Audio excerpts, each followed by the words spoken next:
Hi, this is John Griffiths welcoming you to the latest in our films featuring winners of the 2020 Ginny Valentine Bravery Awards for bravery in market research. This film we're going to feature Jo Hall, who is being interviewed by Fiona Blades, and we've also got an interview with Paul Baines, who nominated her. So without further ado, let me hand over to them. Thanks for watching. Delighted to have with me today Jo Hall, who is Head of National Communications for Project Servitor, and also Paul Baines, Professor of Political Marketing at the University of Leicester and School of Business. Paul, let us know, why did you vote and nominate Jo for this award?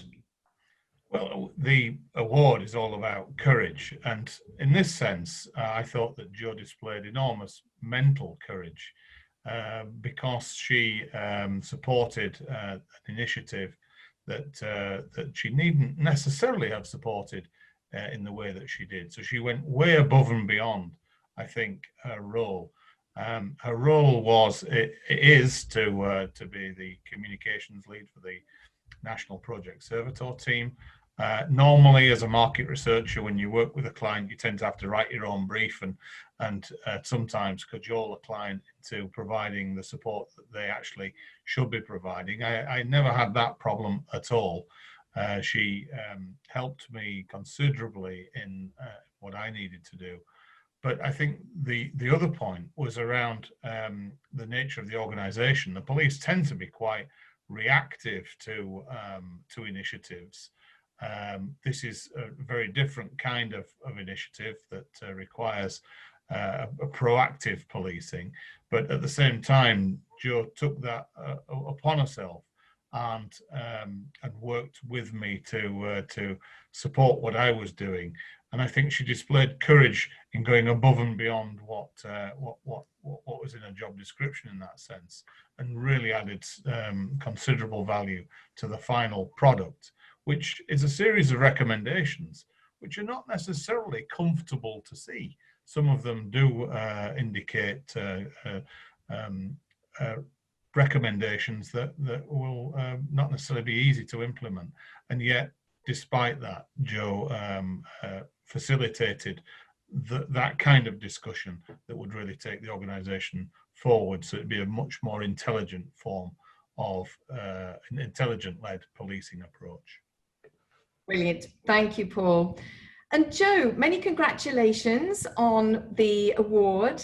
Tell us how you felt when you received it. Thank you.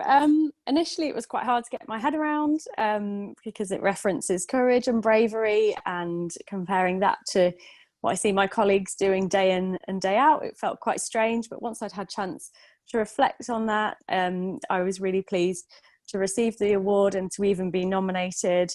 And I think it's a reflection on all of my team's willingness to really want to develop Project Servitor for the best, and the value that we place on that research and insight that can really help us to do that. Brilliant. And can you tell us a little bit more about Project Servitor and about your aims and how this research helped with that? Project Servitor is essentially a policing approach that aims to make life really difficult for criminals, specifically terrorists, but wider criminality as well. And we really rely on the support of the community. So not just what we do as police, but also having the support of businesses and the public as well. So sometimes we have to persuade people that Project Servitor is as good as we say it is, and research really helps us to do that. And it's important for us to be able to go to the people that we need to support us with some really rigorous academic research that will show that what we say about Project Servitor is true, and that it brings the benefits that we know it does, and that enables us to convince them to allow us to work with them, and for them to see for themselves eventually how positive this is for their communities. And so really our aim is to take Project Servitor across the UK and potentially globally. So we're trialling it over in Australia at the moment, and we really think with the rigorous research behind it and the insight that we can gain from there, we can show that this can be applied anywhere really and make life difficult for criminals everywhere.